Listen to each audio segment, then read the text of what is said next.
Déjate llevar por la magia de Ecuatorial FM. Tu fiel compañera, una radio que gira al compás de tu vida.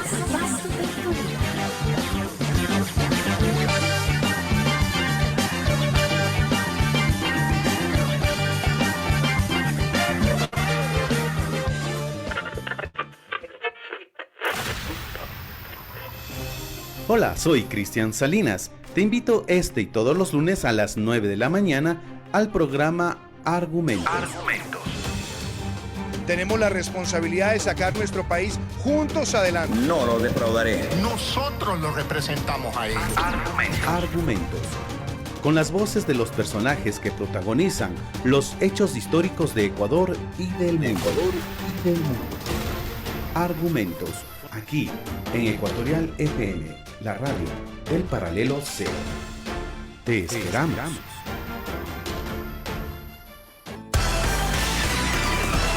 El siguiente programa es responsabilidad de sus productores. Ecuatorial FM no se responsabiliza por las opiniones vertidas por sus conductores o invitados.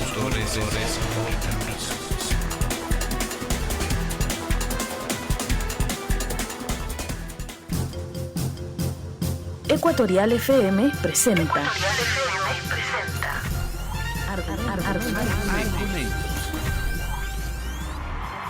Este Ecuador que no lo queremos enredado en lo intrascendente, sino en lo valeroso, luchador, infatigable, forjando un destino de grandeza. Argumentos.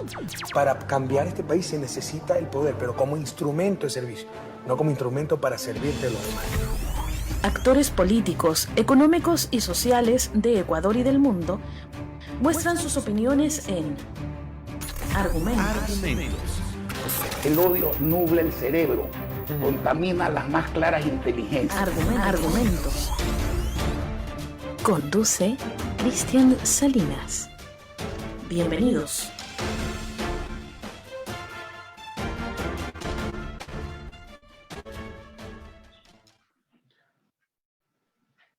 Hola, ¿qué tal?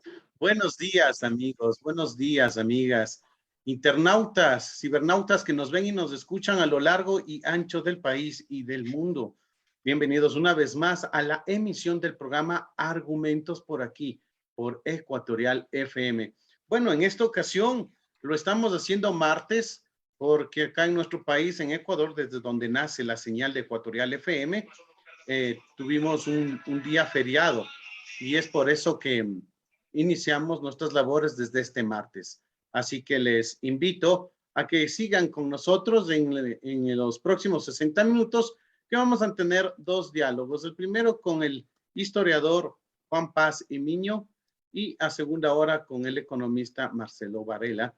Con los dos vamos a conversar sobre un tema en común que vendría a ser la situación económica del país, pero en particular, por ejemplo, con el doctor Juan Paz y Miño, vamos a hablar sobre las reivindicaciones laborales a lo largo de los años y en especial la marcha que se realizó este 1 de mayo. Y con el economista Varela es justamente la situación propiamente económica del país. Y como siempre y como ya es costumbre, nos acompaña mi amigo y colega Juan Carlos Figueroa. Juan Carlos, buenos días. ¿Qué tal? ¿Cómo está el clima por tu sector? ¿Qué tal, Cristian, amigos internautas, compañeros que hacen posible también la transmisión de este programa todos los días lunes, el inicio de la semana? Sin embargo, que por esta ocasión lo hacemos el día martes por el feriado del Día del Trabajo. Acá pues se encuentra un clima espectacular, ¿no? Soleado, despejado, y creo que ha sido al menos las características del clima de estos últimos 3 días, ¿no? Bienvenido, creo, ya parece que de a poco va entrando el verano, porque sinceramente en abril la pasamos bastante feo con esos climas, estuvieron bastante fríos, sobre todo las noches, las madrugadas, tocaba arroparse bastante bien acá en la ciudad de Quito, ¿no? Entonces, bueno, estamos disfrutando de un excelente clima y pues ya iniciando las labores y como siempre deseándoles todo el éxito del mundo a todos los ecuatorianos, que no pierdan la fe, que, como dice esa frase, ¿no? Cuando más oscura se encuentra la noche, pues el alba y el amanecer están cada vez más cerca. Entonces, a no rendirse, a no perder la fe, que los caminos se van a ir presentando, las alternativas se van a ir dando, y pues es cuestión solamente de continuar y seguir adelante. Eso nomás, Cris, pues te doy el paso. Ya veo que se ha conectado nuestro invitado, así que te cedo la palabra, Cris. Gracias, Juan Carlos. Y como lo anunciamos, nos encontramos con el historiador, el doctor Juan Paz Dimiño. Él es catedrático universitario y también analista coyuntural, ¿no? Doctor, bienvenido, buenos días a el programa Argumentos de Ecuatorial FM. A ver si me escucha. Sí, escucho, espero que me estén escuchando. No pude conectarme rápidamente a la computadora, tuve que hacer el cambio de inmediato al celular, por eso demoré unos minutos, lo siento mucho. Pero bueno, aquí estamos, un saludo muy cordial a la radio y a todos los oyentes y a quienes nos están viendo en esta transmisión. Ok, doctor, gracias por su presencia aquí en el programa Argumentos. Y para ya iniciar justamente con este tema, aunque no sé cómo iniciar porque hay tantas cosas con las que podríamos hablar, pero sin embargo, este último fin de semana ha habido un cruce de intercambio ¿qué se puede decir?, de discursos, nada conciliadores, nada que ver con el país del encuentro.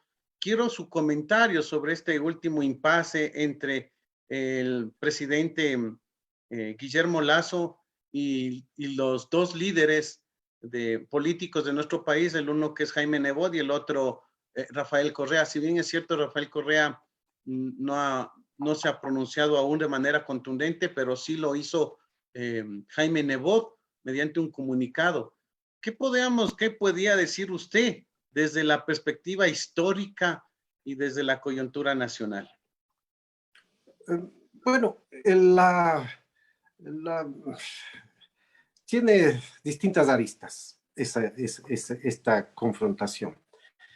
De una parte hay que distinguir la confrontación del gobierno de Guillermo Lasso con UNES, con el Partido de la Revolución Ciudadana, con Rafael Correa, ya que este es el sector político mejor organizado, el más importante del Ecuador, a pesar de los golpes que ha recibido desde el 2017 y a pesar de la gigantesca o pequeña o mediana, como quiera que se le identifique, oposición que tiene la misma UNES en el concierto político nacional.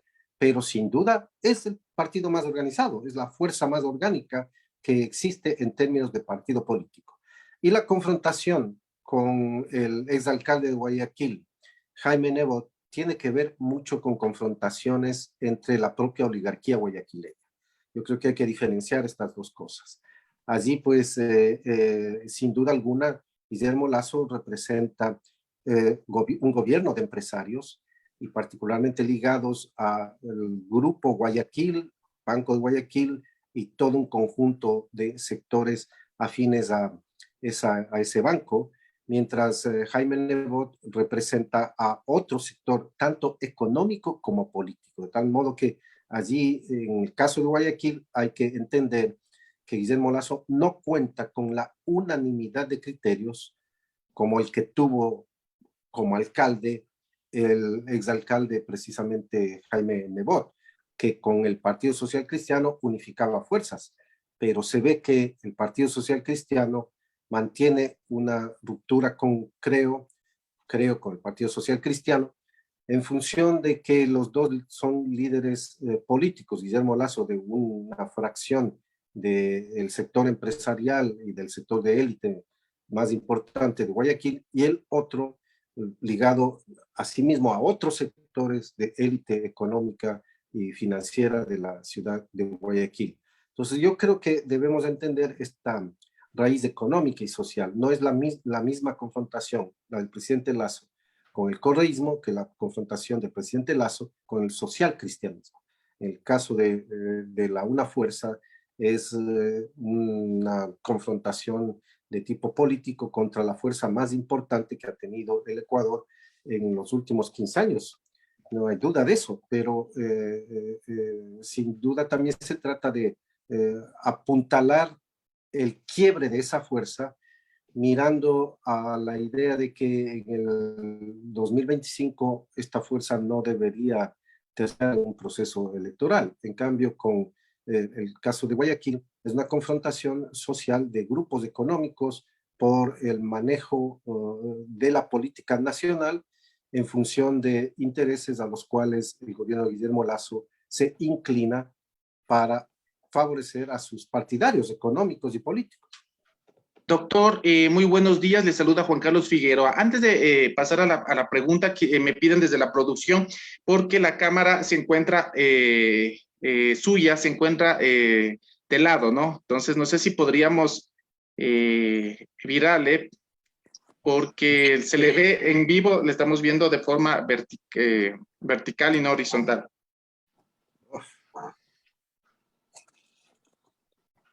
Perfecto, ahí está, ahí estamos mejor. Bueno, eso, exactamente, ahí estamos mejor. Pues listo. Bien, doctor, tenga usted un excelente día. Bienvenido a esta su casa, a Radio Ecuatorial FM. Y siguiendo el hilo un poco conductor de lo que estamos hablando, yo tuve la oportunidad de salir a la marcha. Estuve caminando, escuchando, viendo los carteles, claro, ¿no? Los requerimientos de la población, de la gente, más que todo no tiene empleo. Sin embargo, me llamó bastante la atención, algo me llamó la atención, y era que la marcha, si bien es cierto, tuvo una gran cantidad de personas. En un inicio era una marcha bastante fuerte, con un discurso bastante potente, y quisiera a partir de esta un poco que nos ayude desde su visión con dos aspectos. La primera, con esta marcha, ¿cuál es el mensaje que dan los ecuatorianos al gobierno, teniendo esta visión histórica de las marchas en distintos momentos de la historia del país? En particular, ¿cuál es el mensaje que le da el gobierno nacional? Y en segundo lugar, me quedó bastante volando, podríamos decir, en la cabeza, este discurso correísta y anticorreísta que pude escuchar durante la marcha, ¿no? Me parece que eso hizo que al final de la marcha se diluyera y ese mensaje perdiera un poco ese mensaje que, como le menciono, estaba potente, comenzar a perder fuerza, porque los unos se cuidaban de no caer en el juego correísta y los otros de igual manera. Entonces, eso me quedó un poco volando y quisiera un poco su apreciación en estos dos puntos, doctor. Muy buenos días nuevamente. Sí, bueno, el 1 de mayo es por tradición el Día del Trabajo, el día en que las organizaciones de trabajadores organizan sus marchas conmemorativas y el día en que se reivindican los derechos laborales, las luchas obreras y se proyectan las nuevas demandas de los trabajadores.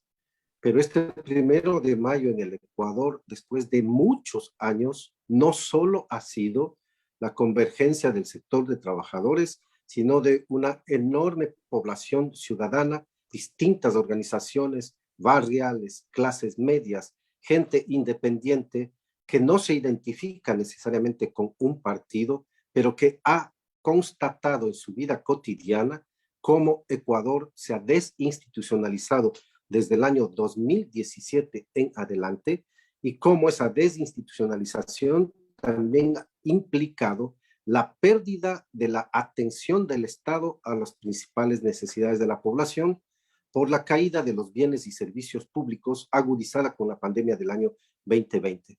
Entonces, bajo esas condiciones, la marcha del 1 de mayo en Quito, en Guayaquil, en Cuenca, en otras ciudades, ha sido una especie de explosión ciudadana de rechazo a la conducción del Estado como se ha venido desarrollando, de cuestionamiento serio a la política neoliberal y las consabidas consecuencias económicas que trae ese modelo de economía, y de reivindicación ciudadana, primero por la democracia auténtica. Se demanda una democracia que funcione en las cosas, que funcione en la institucionalidad, que las funciones pues, del Estado cumplan con su papel que les corresponde en el plano de la historia y el desarrollo del Estado, y que naturalmente ese avance de la democracia vaya acompañado del bienestar colectivo y no, como ha ocurrido desde el 2017 hasta hoy, el privilegio de la élite económica más concentradora de la riqueza que existe en el Ecuador.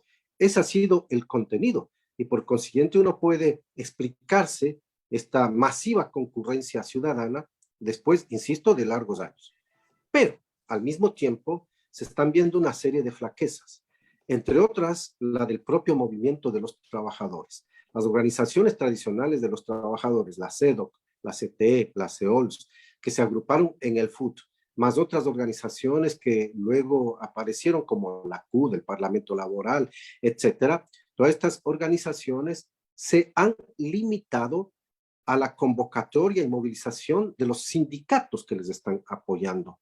Y también ha surgido este posicionamiento de varios de los líderes de estas organizaciones demasiado ubicuo para la sociedad nacional. Estuvieron con Moreno, están con Guillermo Lasso, en palabras cuestionan las políticas, por debajo de la mesa hablan y concertan tesis, e incluso en los discursos, porque vi algún discurso de uno de los dirigentes, abiertamente se lanzan contra el correísmo. Bueno, me parece que hay ahí una pérdida de enfoque histórico de lo que ocurre en el Ecuador, porque convertir al correísmo en el enemigo principal a derrotar en el Ecuador es estar fuera de foco de toda historia. Los ecuatorianos que escuchan saben muy bien que las políticas que se han implementado desde el 2017 para acá, estas políticas de recobrar el neoliberalismo, el camino de privilegio de unas élites económicas muy conservadoras, de empresarios reaccionarios, poco modernos, poco avisores de lo que puede ser la sociedad nacional hacia futuro, solamente quieren el rentismo acumulado para sí mismo sin respeto a lo que es una redistribución de la riqueza, etcétera, etcétera. Bueno, la ciudadanía sabe esto en la vida cotidiana y por consiguiente el enemigo a derrotar en el Ecuador es el neoliberalismo. El enemigo a derrotar en el Ecuador es la concentración de la riqueza en esa élite. El enemigo a derrotar en el Ecuador es la falta del desarrollo de servicios y bienes públicos, educación, medicina, seguridad social, dignidad en el trabajo, que eso se va a lograr incluso con fuertes impuestos cuando un gobierno políticamente vinculado a los sectores medios y de trabajadores, campesinos, indígenas, montubios, realice ese tipo de políticas, que en el momento están suspendidas porque tenemos un gobierno de corte neoliberal. Entonces, a mí me parece que tenemos que hacer un esfuerzo nacional, los medios de comunicación, los académicos, la gente que está informada, etcétera, para lograr crear una mejor conciencia sobre la situación histórica nacional que no se resume en correísmo y anticorreísmo, y peor, en convertir al correísmo en el enemigo principal del país. No es así, lo siento mucho, las personas pueden pensar lo que sea políticamente, pero no se trata aquí de defender ni una persona, ni mucho menos, simplemente ubicarse históricamente. ¿Quién es el que está afectando la vida política, social, económica del Ecuador? Un modelo de economía concentrado en la idea de que el mercado libre y las élites económicas empresariales de más riqueza son los que tienen que disponer de cómo sea la economía y la conducción nacional. Entonces, si es que no se mira esta situación, se pierde la visión de lo que está ocurriendo en la historia y entonces se dividen las fuerzas en función nada más de intereses políticos secundarios y además de intereses políticos a veces muy personales que tienen varias de las dirigencias de organizaciones sociales y movimientos sociales. Entonces tenemos que cambiar de visión para poder ubicarnos en un conjunto de nuevas posiciones que adelanten a la creación de un bloque popular que tiene que organizarse hacia el futuro. Estamos lentos todavía en eso.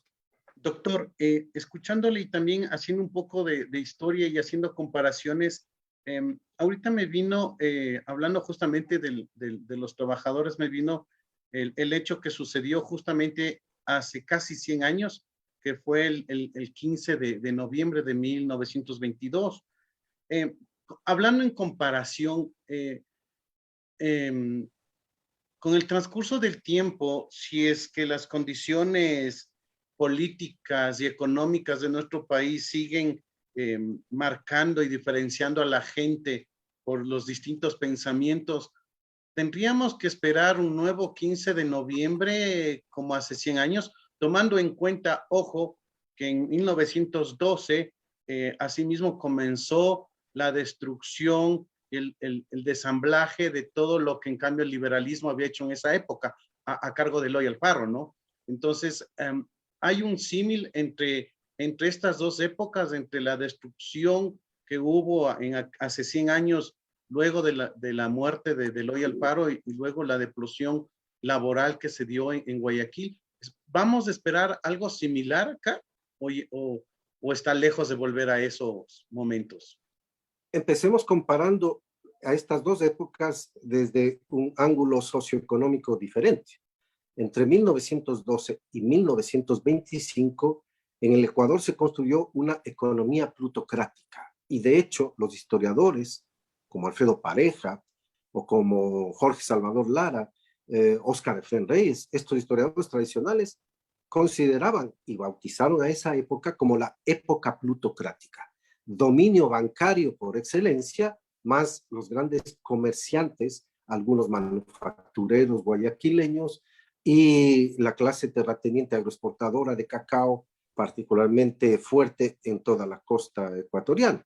Entonces, esta época plutocrática se caracterizaba, uno, Estado estrangulado, un Estado tan pequeño cuya institucionalidad era tan débil que es imposible sobreponer el poder, las leyes, las instituciones al sector privado. Dos, carencia de leyes relativas al trabajo. No existe ni código del trabajo, no existen leyes protectoras de los trabajadores. La única ley que se había dictado es en 1916, la de 8 horas diarias, y en 1918 la abolición de la prisión por deudas del concertaje, y no había nada más. Tres, no existen tributos directos. El tributo más directo que existía en la historia ecuatoriana era el tributo de indios, que sostenía hasta 2/3 partes del presupuesto a veces, y el otro impuesto es el impuesto al comercio externo, pero no hay impuesto a la renta, ni mucho menos.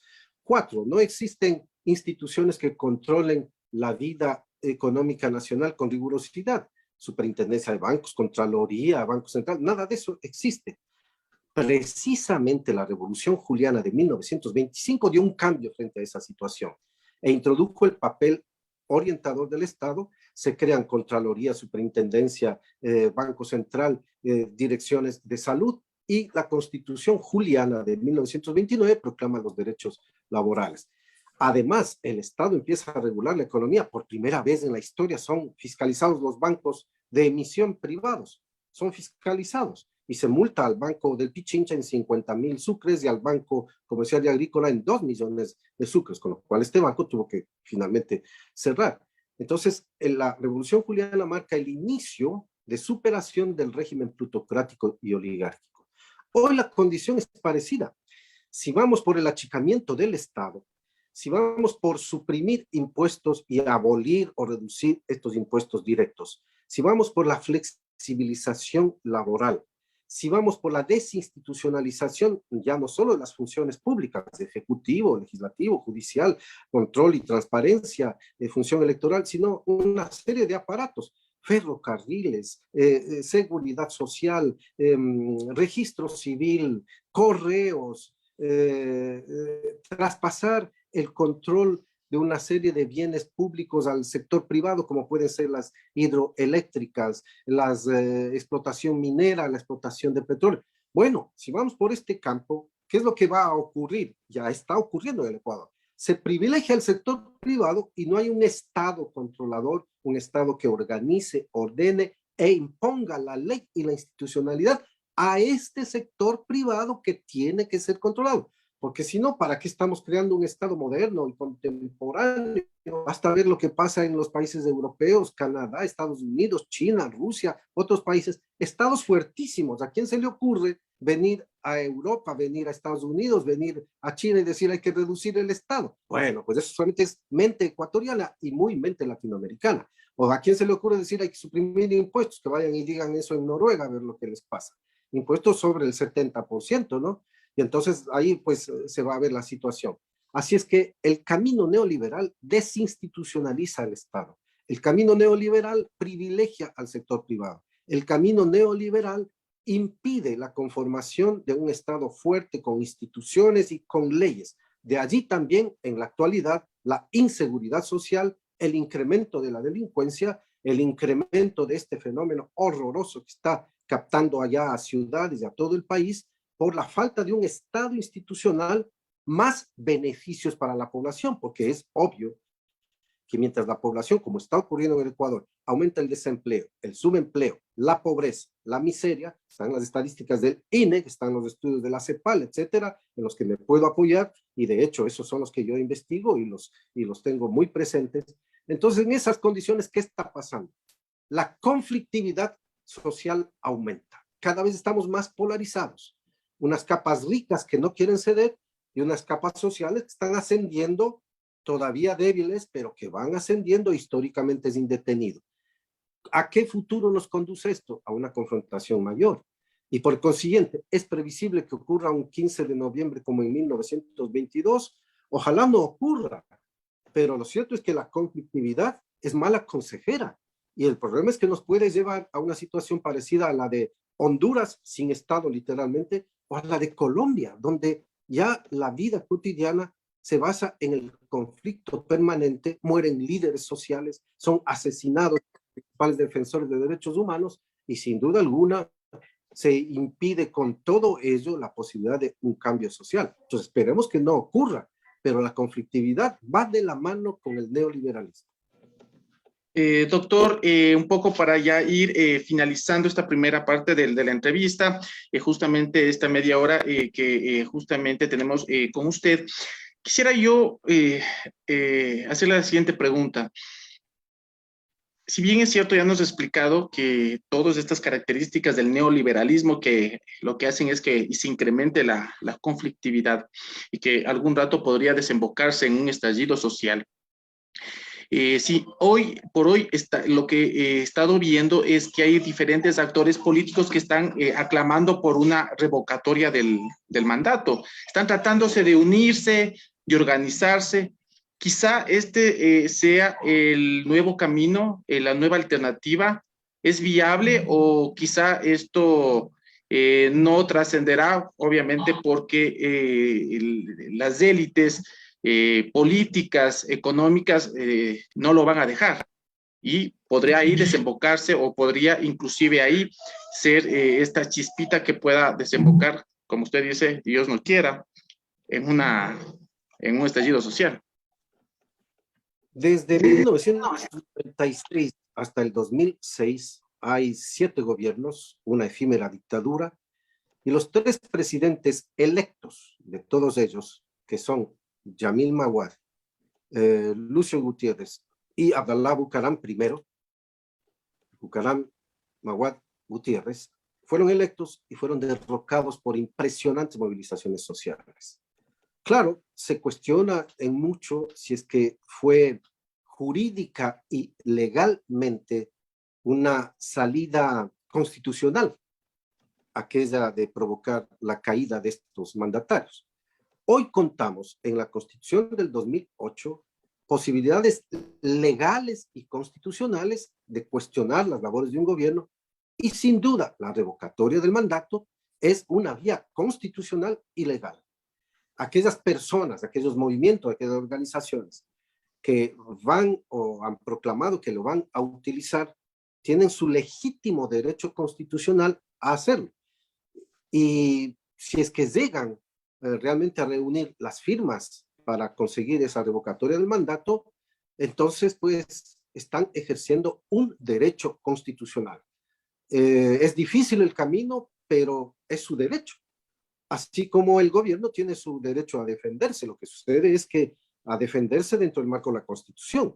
No puede lanzar pues, las armas contra el pueblo, no se puede hacer esas cosas en pleno siglo XXI. Pero sin duda alguna hay un camino viable con la revocatoria del mandato, igualmente con la muerte cruzada, que es otro mecanismo que también se puede usar por la Constitución.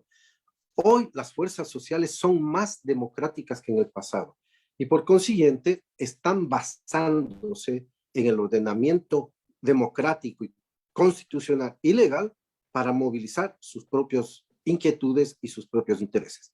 Que a veces en medio de ello hay gente que quiere pescar a río revuelto, sí, cierto es también, pero que es un derecho constitucional. La revocatoria del mandato, perfecto, y si es que eso lo logran quienes lo están impulsando, es su derecho. Y veamos cómo va la situación. Yo no puedo prever si es que se hará o no hará, pero indudablemente usted, los oyentes, coincidirán en que es un mecanismo perfectamente constitucional.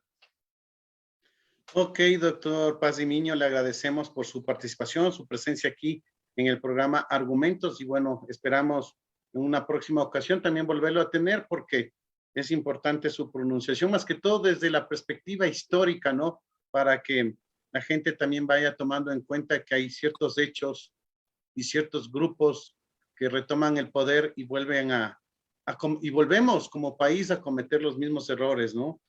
Ahí viene ese dicho que aquel que no conoce su historia está condenado a repetirla y así parece que sucede en nuestro país. Doctor, gracias por su presencia y hasta una próxima oportunidad.